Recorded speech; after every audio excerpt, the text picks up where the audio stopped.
இதுலதான் பிரிவில்லாம விளங்குற இடம். ஆகையினால அந்த ஈசனது திருஷ்டி சிருஷ்டியும் ஜீவனது சிருஷ்டியும் பார்த்தா ரெண்டும் ஒரே மாதிரியா தோன்றினாலும் அதுல ஜீவனது சிருஷ்டியில பேதங்கள் இருக்கலாம், ஈஸ்வரனுடைய சிருஷ்டியில பேதங்கள் இருக்காது. ஏன்னு கேட்டீங்கன்னா, இந்த ஜீவனது சிருஷ்டி அவனுக்கு அஜ்ஞான காரியங்கள் தான் அவன் சம்பந்தமாகிறான். அவன் மறைப்போடு கூடியனால இந்த ஞானத்தை அடைகிற போது அவனுக்கு ஜீவனிடத்தில் இருக்கிற அறிவிலையும் பேதம் இல்லை, ஈஸ்வரனிடத்தில் இருக்கிற அறிவிலையும் பேதம் இல்லை என்று தெரிஞ்சு, இப்போ யார் ரெண்டு பேரும் ஒன்னாவே இருக்காங்க? இந்த ஞானியும் ஈசனும் அறிவினால் பிரிவில்லை. ஞானத்துக்கு வந்ததுக்கு முன்னாடித்தான் பேதம் இல்லை. ஆக ஈசனும் ஞானியும் அறிவினால் பிரிவில்லை, கெடுத்த மாயின் குணங்களால் கீழென்றும் மேலென்றும் பிரிவாமே என்று அங்கே சொல்லியிருக்காரு. இது கிட்டத்தட்ட 90வது செய்யுள் வரைக்கும் இப்படி வருது. அதுக்கு மேல என்ன சொல்றாருன்னு கேட்டீங்கன்னா, உற்பத்தியின்றியதும் நாசமின்றியதுமான இருப்பது எதுன்னு கேட்டா ஆத்ம தேவதை. ஆகையினால இந்த ஜீவனது சிருஷ்டியானாலும் சரி, ஈஸ்வரது சிருஷ்டியானாலும் சரி, அது ரெண்டிலையும் இருக்கிறது ஆன்மாவாகிய பரமே, அந்த பிரம்மமே. ஆக அந்த பரம்பொருள் எப்படி இருக்குதுன்னு கேட்டா, அது உற்பத்தியும் இல்லை, அதுக்கு நாசமும் இல்லை. ஆனா உற்பத்தியும் நாசமும் இல்லாத அந்த பிரம்மத்தின் இடத்துலதான் இருந்துதான் உற்பத்தி நாசமான இந்த ஜகத்து தோன்றியது, அதுல இருந்து உண்டாகுது. ஆனால் அந்த உலக பொருள்கள் எல்லாம் எப்படி இருக்குது அப்படின்னு கேட்டான்னா, அது கொஞ்ச நேரத்துக்கு முன்னாடி மகாலட்சுமி அம்மாயி சொன்னாங்கல்ல, சத்தா இருக்கிற நிலையும் சித்தா இருக்கிற நிலையையும் நாம இந்த சாட்சியை கொண்டுதான் அறிய முடியும். ஆனால் அந்த சாட்சியை அறிவதற்கு நம்ம இடத்துல அறிவு வேணும். ஆகையினால அந்த ஈஸ்வரனது சொரூபம் என்னவாக இருக்குதுன்னு கேட்டான்னா, சத்து சித்து ஆனந்தமாவே இருக்குது. அதுக்கு சாமான்யமாக இருக்கிறது, வியாபகமாகவும் இருக்கிறது. ஈஸ்வரன் எங்க இருக்காருன்னு கேட்டா, சர்வத்திலையும் வியாபகமாகவும் இருக்கார், சர்வத்திலையும் சாமான்யமாக இருக்கார். இந்த வியாபகம்னா என்ன, சாமான்யம்னா என்ன அப்படின்னு பார்த்தானா, சூரியனிடத்திலிருந்து வரக்கூடிய பிரகாசம் வியாபகம். சூரியனும் இருக்குது, சூரியன்கிட்ட பிரகாசமும் இருக்குது. அந்த சூரியனது பிரகாசமானது வியாபகமா எல்லா இடத்துலயும் நிறைஞ்சிருக்கும். ஆனால் அந்த பிரகாசம் யாரை விட்டு இல்லை? சூரியனை விட்டு இல்லை. அப்போ அந்த சூரியன் சாமான்யமாகவும் அந்த சூரியனுடைய பிரகாசம் வியாபகமாகவும் இருக்குது. ஆனால் இந்த இரண்டும் சாமான்யமும் வியாபகமும் வேறு வேறு அல்ல. அதுபோலத்தான் ஆத்மாவாகிய தன்னிலையிலையும் பிரம்மம் என்று சொல்லக்கூடிய ஏகமா இருக்கக்கூடிய நிலையிலையும் அது எப்படி இருக்குதுன்னு கேட்டா, அந்த பிரகாசம் வியாபகமாகவும் அந்த ஆன்மாவோ பிரம்மமோ எப்படி இருக்குன்னு கேட்டா சூரியனாக இருக்குது. அதையும் கூட விளக்குகிற போது சிஷ்யன் கேட்கிறான், சாமி இந்த சூரியன் இடத்துல பிரகாசம் இருக்குதுன்னு சொன்னீங்க, ஏத்துக்கிட்டோம். சூரியன் சாமான்யமா இருக்குதுன்னு சொன்னீங்க, அதையும் நாங்க ஏத்துக்கிட்டோம். ஆனால் பிரம்ம பிரகாசம் எப்படி இருக்குதுன்னு கேட்டானா, அதுக்கு சொல்றாங்க, பாகியத்தில் இருக்கக்கூடிய சூரியன், சந்திரன், நட்சத்திரம், அக்கினி, மின்னல் ஆகிய இந்த 5 இடத்திலையும் இருக்கிற பிரகாசம் அது பிரம்ம பிரகாசமே. அதே போல ஆந்திரத்துல, அதாவது தன்னிடத்தில, ஜீவனிடத்திலேயும் புத்தியினிடத்திலேயும் நேத்திரத்தினிடத்திலேயும் இருக்கக்கூடிய பிரகாசம் பிரம்ம பிரகாசமே. இப்ப முடிவு என்ன பண்றார் அப்படின்னு கேட்டீங்கன்னா, பிரம்மம் இல்லையே எந்த ஜீவர்களுக்கு அறிவில்லை. ஆக எல்லா ஜீவரிடத்திலும் இருக்கிற அறிவு என்னவாகவே இருக்கிறது? பிரம்மமாகவே இருக்கிறது. அந்த அறிவு எப்படி இருக்குதுன்னு கேட்டா பிரகாசமாவே இருக்குது. அது ஆந்திரத்திலையும் 3 பிரகாசத்திலையும் பாகியத்துல 5 பிரகாசமாக விளங்கி கொண்டும் இருக்கிறது. எல்லாத்தையும் விளக்கி வைத்துக் கொண்டும் இருக்கிறது அந்த பிரம்மம். ஆனால் அப்படிப்பட்ட பிரம்மத்திலிருந்து எதுவுமே உற்பத்தி ஆகல, எதுவும் நாசமும் ஆகல. அது அதுவாக இருக்குது. பின் இந்த உலகத்தினுடைய படைப்பு எப்படி உண்டாச்சு அப்படின்னு ஒரு கேள்வி நிச்சயமாக வரும். அப்படி வந்துட்டா ஈஸ்வரன் தான் இந்த உலகத்தை படைச்சார், பிரம்மத்திலிருந்து ஒருபோதும் இந்த உலகம் உண்டாகவில்லை என்கிற அந்த கருத்தை தான் இங்க ஈஸ்வரனை வச்சு நிலைநாட்டுறாங்க. அப்ப இந்த உலகத்தை படைத்தவன் யாருன்னு கேட்டா ஈஸ்வரன். பிரம்மம் எதையும் படைக்கவும் இல்லை, எதையும் உற்பத்தி ஆக்கல, எதையும் நாசமும் ஆக்கல.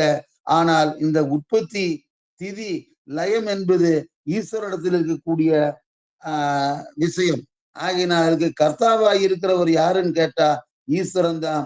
அப்படிப்பட்ட அந்த ஈஸ்வரன் எப்படி இருக்காருன்னு கேட்டா ஜகத்தாவும் அவர் இருக்காரு, இந்த ஜீவனுக்குள்ளையும் அந்த ஜீவனுடைய பாவ புண்ணியங்களுக்கு தக்கபடி பலனை கொடுக்கிறவராகவும் அவர் இருக்கிறாருன்னு நாம் பார்த்த பிறகு இப்போ அந்த ஈஸ்வர சிருஷ்டியில தான் இந்த உலகம் தோற்றுகிறது.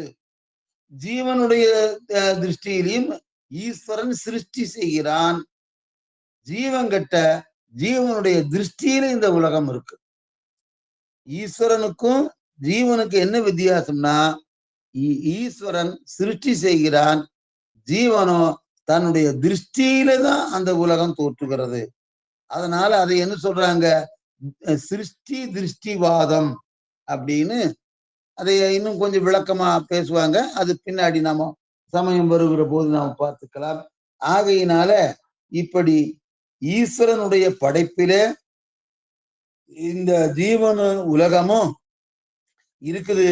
ஆக ஜீவனிடத்தில் இருக்கிறதும் அந்த ஆன்மஸ்வரூபமே, இந்த ஈஸ்வரனிடத்தில் இருக்கிறதும் ஆன்மஸ்வரூபமே என்று, ஆன்ம தேவதையே என்று அங்கே நாம் உணர்வதை அங்கே சொல்லி காட்டுறாங்க சில செயல்கள்ல.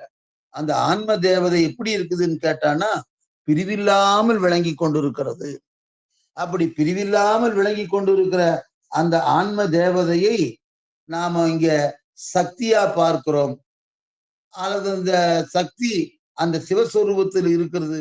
அதுக்குதான் இங்கே மகாதேவர் என்கிற நாமத்தை வைத்து, ஏன்னா இந்த சிருஷ்டி திதி சம்ஹாரம் என்று சொல்லக்கூடிய இந்த மூவுருவ ஈஸ்வரர்களுக்கு மூலமாக இருப்பது எதுன்னு கேட்டானா மகாதேவர் என்றும் சிவபெருமான் என்றும் பரமாத்மாவென்றும்.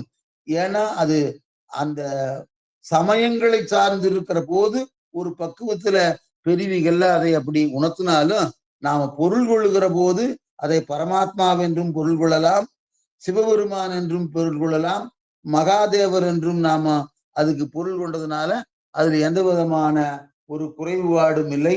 அப்படிப்பட்ட அந்த ஈஸ்வரனது சொரூபமும் பிரம்மந்தான், ஜீவனது சொரூபமும் பிரம்மந்தான். அப்படி அந்த சொரூபம் என்பது என்னன்னு கேட்டா எல்லாரிடத்திலையும் இருக்கிற சொரூபம் ஜோதி சொரூபமாகத்தான் இருக்குது. அதோட மட்டுமல்ல, அது ஆனந்த சொரூபமாகவும் விளங்குகிறது என்பதை நாம யார் அறியலையோ அவர்களெல்லாம் மூடர்கள்.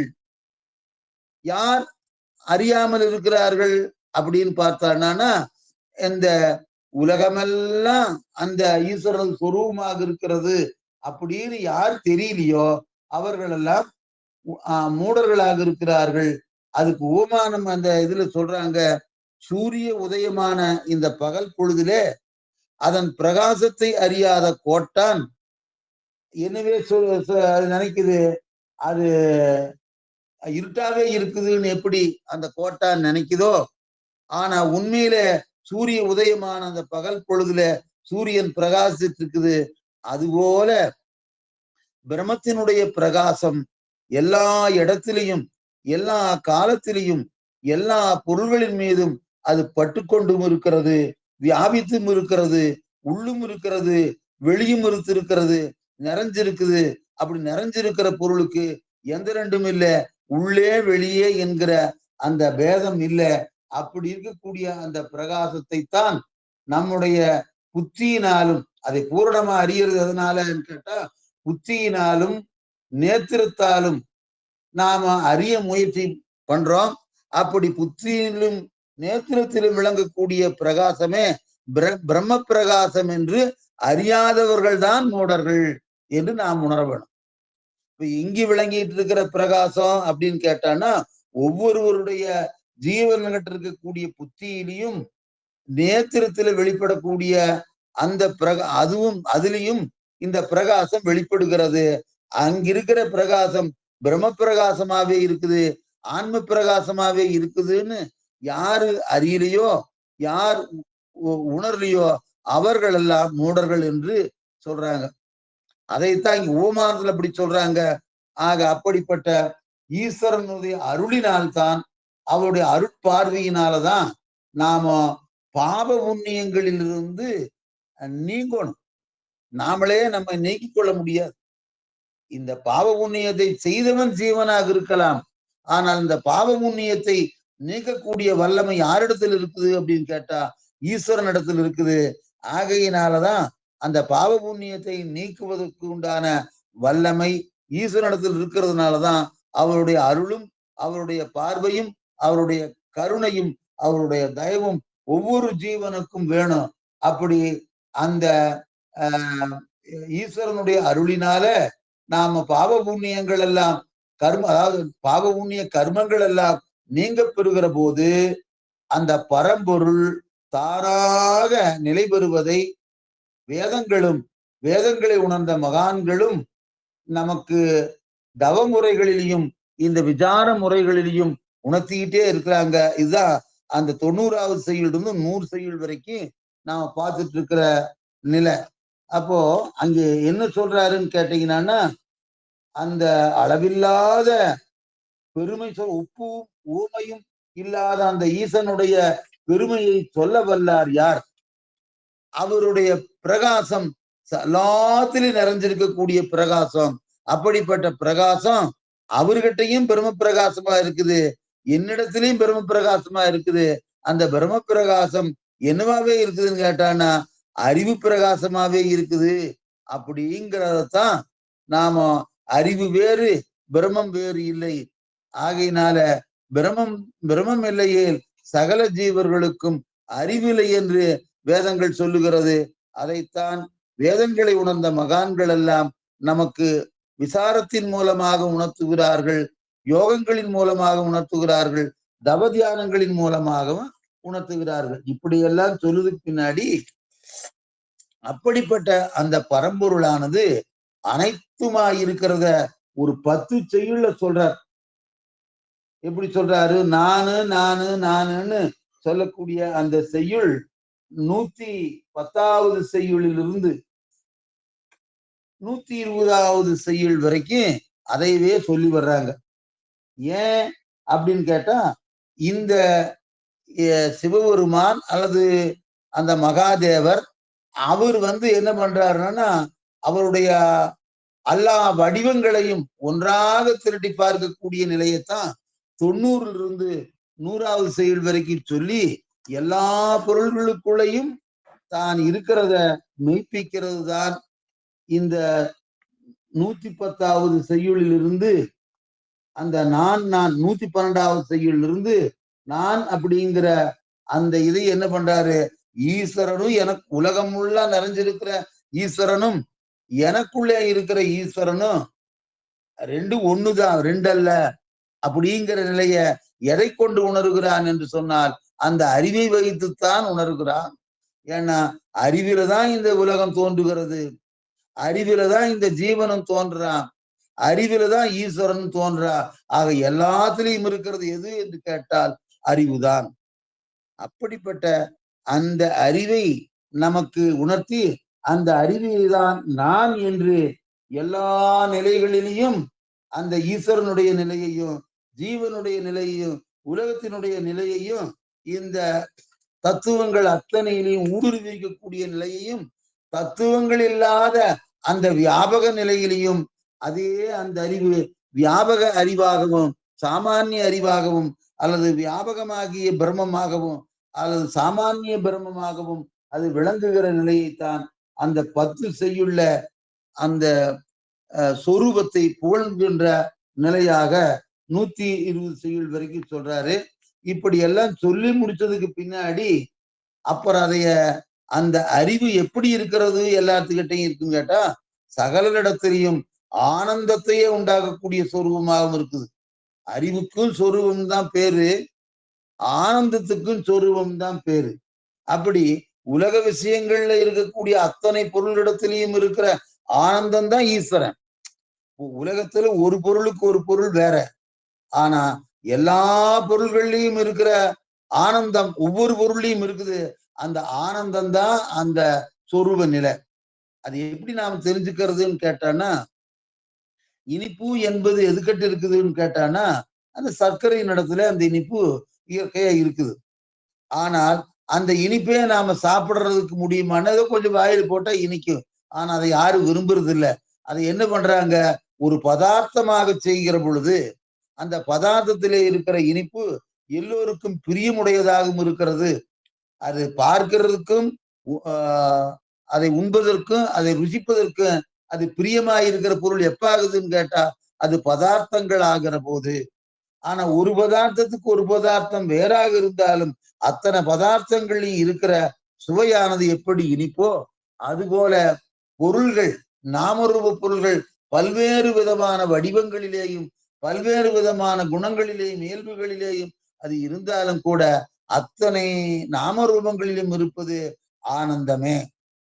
அப்படின்னு நமக்கு உணர்கிற போது அது எதிலை கொண்டு உணர்றோம் அப்படின்னு கேட்டானா, திருஷ்டியால் உணர்வதும் அல்ல, நினைவால் உணர்வதும் அல்ல, அது அறிவினால் உணர்வது.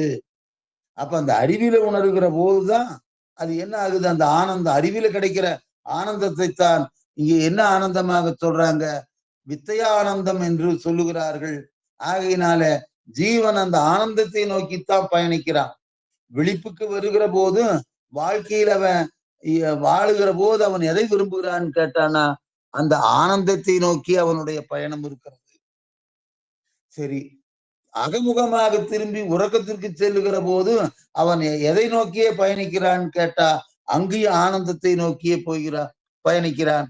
ஆக இவன் ஒருபோதும் எதை நழுவ விடுவதே இல்லை என்று சொன்னால் ஆனந்தத்தை நழுவக்கூடாதுன்னு தான் நினைக்கிறா. எப்பவும் ஆனந்தமாவே இருக்கணும்னு நினைக்கிறான். ஆனா அந்த ஆனந்தம் எதனிடத்திலே இருக்கிறது என்று பார்த்தால், அது இந்த அறிவினிடத்திலே இருக்கிற ஆனந்தம் தான் நிலையான ஆனந்தம். அப்படிப்பட்ட அந்த ஆனந்தத்தை நாம கடல் அந்த ஆனந்தம் எப்படி இருக்குன்னா, பிரளய வெள்ளக்கடல் பிரம்மானந்தம் என்று சொல்லுகிறாங்களே, அதுபோல அது குறைவில்லாத ஆனந்தம், நிறைவாய் இருக்கிற ஆனந்தம். அந்த ஆனந்தத்தை தெரிஞ்ச தெரியறது தான் அந்த ஆனந்த கூத்து என்று சொல்லுகிறாங்க. எந்த கூத்தா இருந்தாலும் அந்த கூத்துல ஆனந்தம் இருக்கிறதுனாலதான் அந்த சிவபெருமானுடைய வடிவங்களை எல்லாம் அந்த 90ல இருந்து 100வது செயல் வரைக்கும் 100ல 110 வரைக்கும் சொல்லுகிற போது அதுகள் அந்த வடிவங்களை சொல்லுகிற போது அப்படியே அவன் உள்ளுக்குள்ள அந்த சிவபெருமானது பரிபூர்ண அந்த வடிவத்தை தருகிற போது இவனுக்கு அந்த ஆனந்தம் மேலீடு ஆகுது. அது அப்படி நமக்கு சிவபெருமான் மேல பெரிய விருப்பம் இருக்குதான்னு கேட்டா இல்ல. அதனால நமக்கு ஆனந்தம் உண்டாகிறது இல்ல. நமக்கு பிரியமான பொருள் ஏதோ அந்த பொருள் கிடைச்சிருச்சுன்னா உடனே ஆனந்தம் உண்டாகுது. ஆனா யார் மேல அந்த ஆனந்தம் உண்டாகணும்னு கேட்டா, அந்த கடவுள் இயற்கையா இருக்கக்கூடிய அந்த கடவுள் மீது உண்மையான அன்பு நமக்கு இருக்க வேண்டும். அப்படி அந்த உண்மையான அன்பு தான் பேரானந்த கடலாக இருக்கிறது. அந்த பேரானந்த கடலை நாம எதை கொண்டு அனுபவிக்க வேண்டும் என்று சொன்னால் இந்த வித்தையினாலே தான் அனுபவிக்க முடியும். அந்த வித்தை அப்படிங்கிறது என்ன வித்தை அப்படின்னு கேட்டா, அது எல்லாருக்கும் நல்லா தெரியும். பூமா வித்தை என்றும் பிரம்ம வித்தை என்று 2 வித்தை. அந்த பூமா வித்தை என்பதும் பிரம்ம வித்தை என்பதும் இந்த 2 வித்தைக்கும் அறிவுதான் முக்கியம். அறிவில்லாம பூமா வித்தையும் இல்ல, பிரம்ம வித்தையும் அறிவில்லாம இல்ல. அதனால இந்த இந்த உபனிஷத்துல நமக்கு உணர்த்துகிறதே என்னன்னு கேட்டா, அறிவை கொண்டுதான் இந்த உலகத்தையும் நாம் அறிகிறோம். அந்த அறிவை கொண்டுதான் தானாகி ஜீவனையும் அறிகிறோம். இந்த அறிவை கொண்டுதான் தலைவனாகி ஈஸ்வரனையும் அறிகிறோம். ஆக எல்லாவற்றிலையும் அந்த ஒரே அறிவு பேரறிவாக விளங்குகிறது, உண்மை அறிவாக விளங்குகிறது, யதார்த்தமான அறிவாக விளங்குகிறது என்கிற அந்த உண்மையில் நாம் நிலை பெறுகிற போது அங்கே எந்த விதமான பேதங்களும் இல்லை, எந்த விதமான வேறுபாடுகளும் இல்லை, மாறுபாடுகளும் இல்லை, அத்தனையும் அபேதமா தோற்றுகிறது. இதுல என்ன ஒரு இதுன்னு கேட்டீங்கன்னா, இந்த பிரம்ம கீதையில அறிவை வச்சே ஐக்கியம் சொல்றாங்க. அதாவது அறிவை அறிந்தாலே போதும், அந்த அறிவு ஐக்கியத்துக்கு தன்னை தயார்படுத்தி இந்த ஐக்கியத்துக்கு தயார்படுத்துறது அப்படிங்கிறத நாம நல்லா தெரிஞ்சிருக்கிறோம். இப்போ நம்ம வீட்டு மேல மழை பெய்யுதுன்னா அந்த தண்ணி கீழே விழுகும். அந்த தண்ணிக்கு பேரு வீட்டு தண்ணி. வீட்டுல விழுகிறதுனால அது வீட்டு தண்ணி. அதே தண்ணி வீட்டை விட்டு வெளியே போயிருச்சுன்னா அந்த தண்ணிக்கு என்ன பேரு? இப்ப வீட்டு தண்ணி கிடையாது. அதுக்கு இப்ப என்ன பேருன்னா வீதி தண்ணின்னு பேரு. அந்த வீதியில் போற தண்ணி ஒரு டிச்சிலையோ போய் விழுந்துச்சுன்னா இப்போ அதுக்கு வீதி தண்ணிங்கிற பேரும் போச்சு, வீட்டு தண்ணிங்கிற பேரும் போச்சு, அது டிச்சு தண்ணிங்கிற பேர் வந்தாச்சு.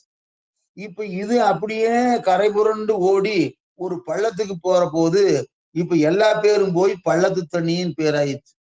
இப்ப அது போய் ஒரு நதியில போய் சேருகிற போது இப்ப அங்க என்ன உண்டாகுதுன்னு கேட்டா அங்க அது ஆற்று நீராகிறது. இப்ப மற்ற பேரெல்லாம் இல்ல. இந்த ஆற்று நீர் பிரவாகமா போய் அது கடலோட கலக்கிற போது அங்க அங்க அந்த ஆறுங்கிற பேரும் இல்ல. இப்ப அது கடலாய் போச்சு. இப்போ இப்ப எல்லாத்துலயும் பேதமா இருந்தது எதுன்னு கேட்டா வீட்டு தண்ணிங்கிறதுல பேதம் இருக்கு, வீதி தண்ணிங்கிறதுல பேதம் இருக்கு, டிச்சு தண்ணிங்கிறதுல பேதம் இருக்கு, பள்ளத்து தண்ணிங்கிற பேதம் இருக்குது, ஆற்று தண்ணீருங்கிற பேதம், இப்படி எல்லாத்துலயும் பேதம் தெரியுது.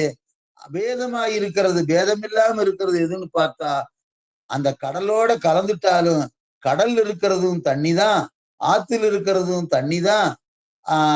அதே இது பள்ளத்தில் இருந்ததும் தண்ணி தான், டிச்சில் வந்ததும் தண்ணி தான், வீதியில் இருந்ததும் தண்ணி தான், வீட்டு மேல விழுந்ததும் தண்ணி தான். அதுல எந்த விதமான பேதமும் இல்லை, அபேதமாவே இருக்குது. அப்படி அந்த அபேதத்தை காட்டுவது எதுன்னு கேட்டா இந்த அறிவுதான். அந்த அறிவுதான் இங்க என்னவா இருக்குதுன்னு கேட்டா அது உலக நிலையில நாம தேடுகிற போதும் எந்த பொருளை நீங்கள் அறிவதற்கும் அடைவதற்கும் அந்த அனுபவத்தை பெறுவதும் எதை கொண்டுதான் என்று கேட்டால் அறிவை கொண்டுதான். ஆனால் அந்த அந்த அறிவை கொண்டு அடைந்தது போலவே ஈஸ்வரன் தான் எல்லாத்துக்கும் மூல காரணம், அந்த ஈஸ்வரன் தான் எல்லாத்திலையும் நீக்கமர நிறைஞ்சிருக்கார் என்று தெரிகிற போது அந்த ஈஸ்வரன் என்னவா இருக்கார் அப்படின்னு பார்த்தானா ஆனந்த சொரூபமாகவே இருக்கார். அப்போ அந்த ஆனந்த சொரூபம் எதுக்கு வேறாக இல்லைன்னு கேட்டானா இந்த ஆத்மாவுக்கு வேறாக இல்லை அப்படிங்கிறது. ஏன்னா அந்த ஈஸ்வரனுக்குள்ள இருக்கிறவரும் அந்த ஆன்ம தேவதை அல்லது பர தேவதை அப்படின்னு அதுக்கு பேர் வச்சிருக்காங்க, சாஸ்திரத்திலேயே அப்படி சொல்லியிருக்காங்க. ஆகையினால் அப்படிப்பட்ட அந்த ஆன்மாவை அந்த பிரம்மத்தை நாம எல்லாத்திலையும் பார்க்கக்கூடிய, எல்லாத்திலையும் அறியக்கூடிய, எல்லாவற்றிலும் உணரக்கூடிய அந்த நிலைதான் சுகத்தை கொடுக்கும். பேதம் தோன்றினா சுகம் இல்லாம போயிரும். அபேதத்துலதான் அந்த சுகம் கிடைக்கும். எது போலன்னு கேட்டா எல்லாத்துலயும் இருக்கிறது தண்ணிதான் என்பதுல எப்படி அபேதமோ அது போல எல்லாம் வெள்ளக்காடு. அதனாலதான் பிரளய வெள்ளக்கடல் பிரம்மானந்தம் அப்படின்னா அங்கே தண்ணி தான் நிறைஞ்சிருக்கு. அது போல இங்கே ஆனந்தம் தான் நிறைஞ்சிருக்கு. அந்த ஆனந்தத்தை எதை கொண்டு நாம் உணர்ந்தோம் என்று பார்த்தால் ஒவ்வொருவரிடத்திலே விளங்கி கொண்டிருக்கிற அறிவை கொண்டுதான் நாம் உணர்ந்தோம். அப்படிப்பட்ட அந்த அறிவுதான் இங்கே பிரம்மாக இருக்கிறது. அதுல பேதம் கிடையாது.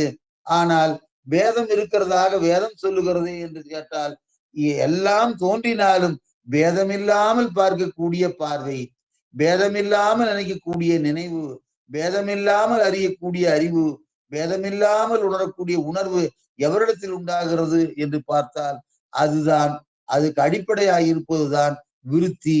அந்த விருத்தி தான், விருத்தி பிரகாசம் தான் அந்த சொரூபத்துக்கிட்ட போகும்.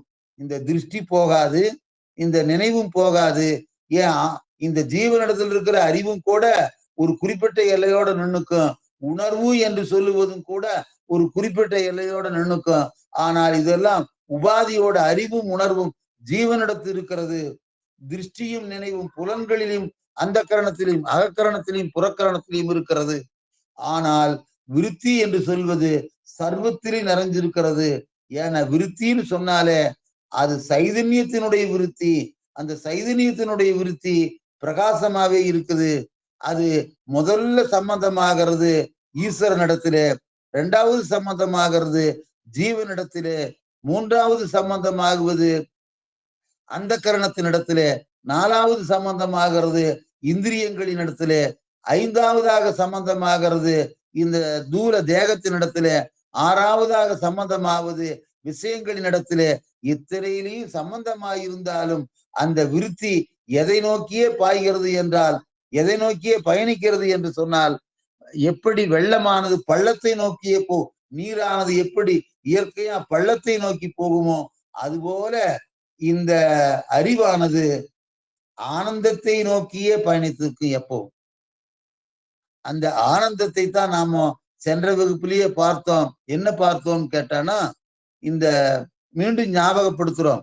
இந்த துரியோதனானவன் இறக்கும் போது அவன் அந்த பஞ்சபாண்டவர்கள் இளம் பஞ்சபாண்டவர்களை அழிச்சுட்டான் அப்படின்னு கேட்ட உடனே அவனுக்கு ஒரு ஆனந்தம் உண்டாயிருச்சு. அவன் நினைச்சது என்ன? பாண்டவர்களை அழிக்கணுங்கிறதா. அதனால அதை பீஷ்மர் முதலியே சொல்றாரு, உனக்கு என்ன வரமும் நான் கொடுக்க முடியாது, ஆனா நீ சாக போகிற போது உனக்கு ஆனந்தம் கிடைக்கும் அப்பான்றாரு. ஆனந்த ரேகை உனதுல உண்டாகும், அதனால அது நிச்சயம்தான் அப்படின்னார். அது போலத்தான் இங்கே நாமளும் இந்த மரணம் வருகிற தருணத்திலையும் கூட நாம எந்த சொரூபத்திலேயே இருக்கணும் கேட்டா, அறிவு சொரூபத்திலேயோ ஆனந்த சொரூபத்திலேயோ நழுவாத நிலையில யார் இருக்காங்களோ அவிக அந்த முக்தி பேற்றை அடைய முடியும். அந்த முக்தி பேற்றை அடைவதற்காகத்தான் அங்கே நாம அந்த கடைசி நிலையில அந்த 130 இருந்து 140 செயல் வரைக்கும் அந்த சுகஸ்வரூபத்தை பற்றியே சொன்னாங்க. அந்த சுகஸ்வரூபம் அறிவின் வாயிலாகவே அடையப்பட வேண்டும் என்று சொல்றாங்க. ஆகையினால அதுக்கு இந்த பூமாவித்தையும் பிரம்மவித்தை, பூமாவித்தைங்கிறது இந்த ஜீவனால் அடையப்படக்கூடிய வித்தை. ஆனால் பிரம்ம வித்தை என்பது அது யதார்த்தமாக அது அதுவாகவே விளங்கி கொண்டிருக்கிற நிலை. அதைய இந்த நாம இந்த விசாரத்தின் மூலமாகவும் தவதியானத்தின் மூலமாகவும் நாம கேட்க கேட்க அறிய அறிய உணர உணர நாம எங்கேயோ இருக்கிற பொருளை அடைந்தது அல்ல, முன்னாடியும் நாம் அதுவாகவே தான் இருந்திருக்கிறோம். ஆத்ம விசாரத்திற்கு முன்பும் ஞானம் உண்டாவதற்கு முன்பும் நாம் அந்த சொரூபமாகவே தான் இருந்திருக்கிறோம். விசாரம் செய்து கொண்டிருக்கிற காலத்திலையும் அல்லது தவம் செய்து கொண்டிருக்கிற காலத்திலையும் தியானம் செய்து கொண்டிருக்கிற காலத்திலையும் நாம் அந்த சொரூபமாகவே தான் இருந்துட்டு இருக்கிறோம். சரி, இந்த ஞானத்தை அடைஞ்சதுக்கு பின்னாடித்தான் சொரூபமானோம் அப்படிங்கிறது இல்லாம எப்போதும் நாம் அதுவாகவே இருக்கிறோம் அப்படிங்கிறது தான் யதார்த்த ஞானம். அது உண்டாக்கப்பட்டதல்ல, அது இயற்கையான ஞானம். அதனால எங்கே கருணை இயற்கையில் உள்ளன அங்கே விளங்கிய பெரும் ஜோதி அப்படின்னு வள்ளல் பெருமான் சொல்றாருல, அது இயற்கையாக யதார்த்தமாக சாமான்யமாக வியாபகமாக அப்படி விளங்கி கொண்டிருக்கிற அந்த வஸ்துதான் நம்முடைய யதார்த்தமான நிலை. அப்படிப்பட்ட அந்த தெளிவை நாம் இந்த 140 செய்யுள்களையும் நாம் பார்க்கிற போது அறிவை கொண்டுதான் எல்லாவற்றையும் அறிகிறோம். அந்த அறிவுதான் பிரம்மமாக இருக்கிறது. அந்த அறிவுதான் எல்லாத்துக்கும் அடிப்படை. இன்னும் நல்ல ஓமானம் சொல்ல போறா, அஸ்திபாரை யாருடைய கண்ணுக்கும் தெரியாது, ஆனா அதன் மேல் எழுப்பக்கூடிய கட்டிடங்கள் எல்லாருக்கும் நல்லா தெரியும். அதுபோல இந்த நம்முடைய உண்மை சொரூபமானது அஸ்திபாரத்தை போல எல்லாத்துக்கும் ஆதாரமா இருக்கக்கூடிய பொருள். ஆகையினால அதை பற்றி நாம இன்னும் இந்த 6வது அத்தியாயத்திலையும் இதே குணத்தை பத்தி தான் பேச போறாங்க. ஆனா அப்படிப்பட்ட பேசி இருந்தாலும் கூட இதுல நாம அறிவில ஐயம் இல்லாமல் சந்தேகம் இல்லாமல் நாம தெளிவா தெரிஞ்சிருந்தா தான் அறிவுதான் நாம, அறிவுதான் நீ, அறிவுதான் எல்லாம். அறிவை விட்டு நானும் இல்லை, அறிவை விட்டு நீயும் இல்லை, அறிவை விட்டு யாதொன்றும் இல்லை, எல்லாம் அறிவுமயமாகவே இருக்கிறது. ஆனால் அந்த அறிவு யாருக்கும் தெரியறது இல்லை. ஏன் தெரியறது இல்லைன்னு கேட்டா, எல்லா நிலையிலையும் அது ஒளியாகவே விளங்கி கொண்டிருக்கிறது. அந்த ஒளி அது ஒவ்வொரு நிலையில அது விளங்கினாலும் அதுக்கு ஒளி என்றும் பிரகாசம் என்றும் ஜோதி என்றும், இப்படி ஜோதின்னு சொன்னாலும் அதுதான், பிரகாசம்னு சொன்னாலும் அதுதான், அது ஒளி என்று சொன்னாலும் அதுதான். ஆனா அப்படிப்பட்ட அந்த தன்மை விருத்தியிலே ஒவ்வொருவருடைய விருத்தியில இருக்கிறது. அந்த விருத்தி தான் எல்லார்கிட்டையும் இந்திரியங்களோடு கலந்த போது திருஷ்டியாக இருக்கிறது. அந்த கரணத்தோடு சேருகிற போது அது நினைவாக இருக்கிறது. ஆபாசனாகிய ஜீவனோடு சேருகிற போது அறிவாக இருக்கிறது. இந்த புலன்களையும் அந்த கரணாதிகளையும் இருந்து நழுவி அதை தள்ளி விட்டு அதை நழுவுன பின்னாடி அங்க எது மட்டும் இருக்குன்னு கேட்டா உணர்வு மாத்திரம் இருக்கு. தூக்கத்துக்கு போகையில் இதெல்லாம் இல்ல. பாகியத்தில் இருக்கிற உலகமோ இந்த தேகமோ இந்த புலன்களோ அந்த கரணாதிகளோ இல்லை.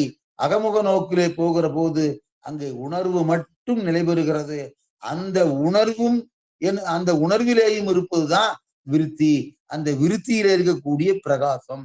அப்படிப்பட்ட அந்த பிரகாசம் அந்த சொரூபத்தை நோக்கியே இருக்கும். அது அந்த சொரூபம் என்னவாகவே இருக்குன்னு கேட்டா ஆனந்த சொரூபமாகவே இருக்கும். அந்த ஆனந்தத்தை நோக்கி பயணிப்பதுதான் அந்த ஆனந்தத்தின் பயணித்து அந்த ஆனந்த அனுபவத்தை பெறுவது என்பதும் கிடையாது. ஏன்னா இந்த தூக்கத்துக்கு போற நிலை பிரம்மானந்தம்னு தூங்கும் சுகம் அது பிரம்ம சுகமென சுருதி பொருள் விழி துயில்வோர்கள். அப்படி நான் முழிச்சுட்டு இருக்கிற காலத்திலேயே இவனுக்கு தெரிஞ்சிடணும். என்ன தெரிஞ்சிடணும்? நான் தூக்கத்துக்கு போகையில் அந்த சுகத்தை நோக்கித்தான் போறேன். அங்குதான் எதுவுமே இல்லை. அங்கே சுகம் மாத்திரம் இருக்கிறது. ஆனால் அங்கே மறைப்பு இருக்கிறது. அந்த மறைப்பை இந்த விழிப்பு காலத்திலே விழித்து கொண்டிருக்கிற காலத்திலேயே விசாரம் செய்து அதை நாம் நன்றாக அந்த ஆனந்த ஸ்வரூபத்தை தெரிஞ்சிட்டோம்னா ஆனந்தம்தான் மிச்சமா இருக்கிறது. என்னைக்கும் அப்படியே இருக்கிறதுன்னு கேட்டா ஆனந்தம். இந்த குழந்தை கிட்ட எதுவுமே இல்லை. ஆனா அது உடம்போடு இருக்குது. ஆனா உடம்போ புலன்களோ மனமோ நினைவோ திருஷ்டி எதுவும் கிடையாது ஒரு குழந்தை கிட்ட. ஆனா அது கிட்ட என்ன இருக்குன்னு கேட்டா ஆனந்தம் மட்டும் இருக்கும். அதே போலத்தான் இந்த விசாரம் செய்து வயசானாலும் முதுமை அடைகிற போது இந்த எல்லாம் குழந்தை மாதிரி ஆயிடுவாங்கன்னு கேட்டா அந்த ஆனந்தம் தான் எல்லோரும் எப்போதும் எந்த காலத்திலும் விரும்பக்கூடிய பொருள். அப்படிப்பட்ட அந்த ஆனந்தத்தை நாம இந்த பிரம்ம வித்தையினால நாம உணர்ந்து கொள்ள வேண்டும் அப்படிங்கிற நல்ல நோக்கத்தோடு இந்த பிரம்மாவானவர் அந்த தேவர்களுக்கு சொன்னதாக இந்த பிரம்மகீதை அமைந்திருக்கிறது. ஆக அப்படிப்பட்ட அந்த பாடத்தை நாம இந்த 140 செய்யுள்ள நிறைய விஷயங்களை பார்த்தோம். சில இடத்துல புரிஞ்சிருக்கும், புரியாம இருந்திருக்கும். ஆனால் எப்படி இருந்திருந்தாலும் அங்கே சுருக்கமா பார்க்கிற அந்த கருத்து என்னன்னு கேட்டா அறிவு சாட்சி. அந்த சாட்சி அறிஞ்சதுக்கு பின்னாடி அதுல சத்தினுடைய தன்மையும் சித்தினுடைய தன்மையும் ஆனந்தத்தினுடைய தன்மையும் அதாவது அதனுடைய சொரூபம் அந்த மூணையும் நாம் உணர்றதுதான். அந்த மூணையும் நாம உணர்கிற போது அதை எதில் உணர்றோம்னு கேட்டா அது யதார்த்தமா இருக்கக்கூடிய நிலை. அது எங்க இருக்குன்னு கேட்டா சாட்சியிலையும் அந்த அறிவிலையும் இருக்கிறது, விளங்குகிறது. ஆனால் அந்த மறைப்பை நீக்கிட்டோம்னா எதையும் எந்த ஒரு பொருளையும் இறைவனால் படைக்கப்பட்ட எந்த ஒரு பொருளையும் யாரும் தள்ளவும் முடியாது, யாரும் கொள்ளவும் முடியாது. அது தள்ளத்தக்கதும் அல்ல, அது கொள்ளத்தக்கதும் அல்ல. பின்ன என்னன்னா அது யதார்த்தமான சொரூபம். ஆக அது எல்லா பொருள்களையும் இருக்கிறது, எல்லா காலத்திலையும் இருக்கிறது, அப்புறம் எல்லா இடத்திலையும் நிறைஞ்சிருக்கு. அப்படிப்பட்ட அந்த வஸ்துவினுடைய பெருமையை நாம தேசம் காலம் வஸ்து இந்த மூன்றினாலும் பரிச்சேதம் இல்லாமல் பார்க்கிற போது அது நித்தியமான பொருளாகிறது. அந்த நித்தியமான பொருள் தான் நித்தியானந்தம் ஆகிறது. அந்த நித்தியானந்தம் தான் நம்முடைய யதார்த்தமான சொரூபம் என்று சொல்லி இந்த வகுப்பை நிறைவு செய்கிறோம். சாமியில் அவர்களும் இன்னைக்கு வந்துட்டாங்க. அவங்க பயணத்துல இன்னைக்கு ஒரே நாள்ல பெறப்பட்டு இலங்கையிலிருந்து நேரா வந்ததுனால அவருக்கு ஓய்வு தேவைங்கிறதுனால வர முடியல. அடுத்த வகுப்பிலிருந்து சாமி நிச்சயம் வகுப்புக்கு எல்லாத்தோட கலந்து